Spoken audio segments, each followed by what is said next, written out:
Halo semua, welcome back to this channel bersama saya Aris Setia.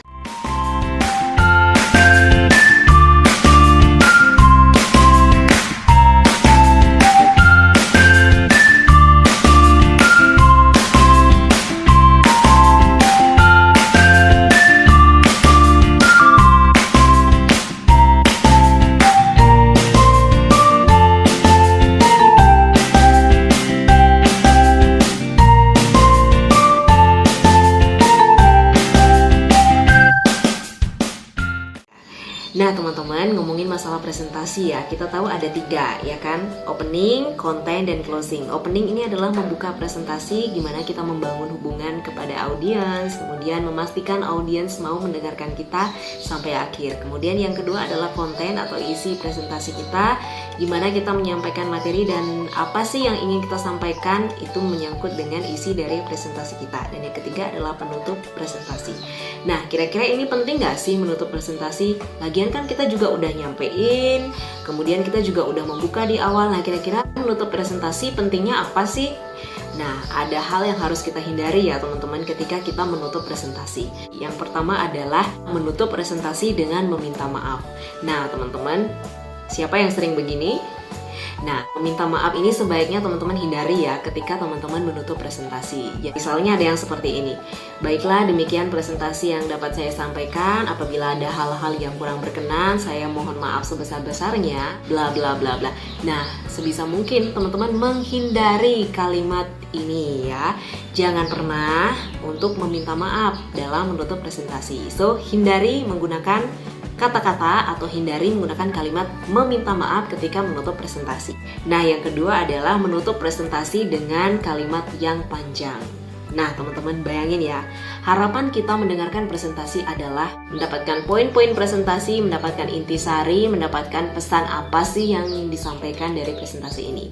Nah, bayangin ketika misalnya teman-teman menyampaikan dengan kalimat yang sangat panjang, maka audiens tidak akan paham. Bahkan audiens akan menjadi bingung dengan apa sih isi dari presentasi teman-teman. Nah juga kalau teman-teman menyampaikan dengan kalimat yang sangat panjang, maka audiens tidak akan mengerti, tidak akan ingat dengan pesan dari presentasi teman-teman. Bahkan audiens juga tidak akan terkesan dengan isi dari presentasi teman-teman.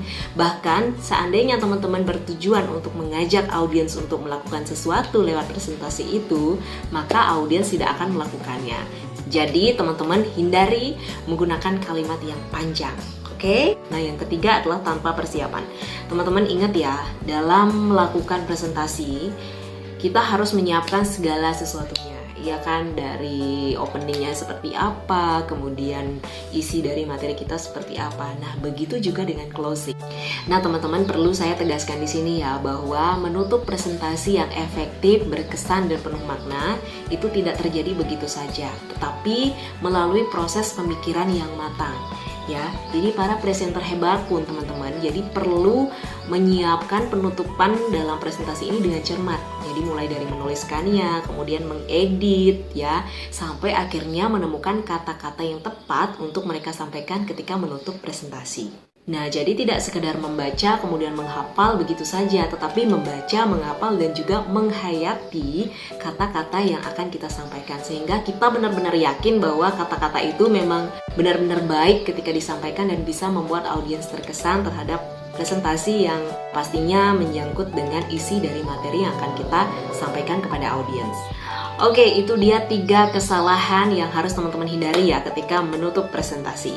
Nah 3 kesalahan ini teman-teman harus tahu untuk teman-teman bisa berupaya yang terbaik gimana sih memberikan kesan yang maksimal kepada audiens dalam menyampaikan konten presentasi kita. Oke, sekian video kali ini. Terima kasih teman-teman atas atensinya. Kalau teman-teman senang videonya, silahkan like dan share ke seluruh sosial media yang teman-teman punya. Semoga video ini bermanfaat. Yang baru mampir boleh subscribe channel ini dan kita ketemu di video berikutnya. Dan tinggalkan komentar teman-teman jika teman-teman mempunyai pengalaman-pengalaman menarik seputar public speaking. Oke, see you on my next video. Bye-bye.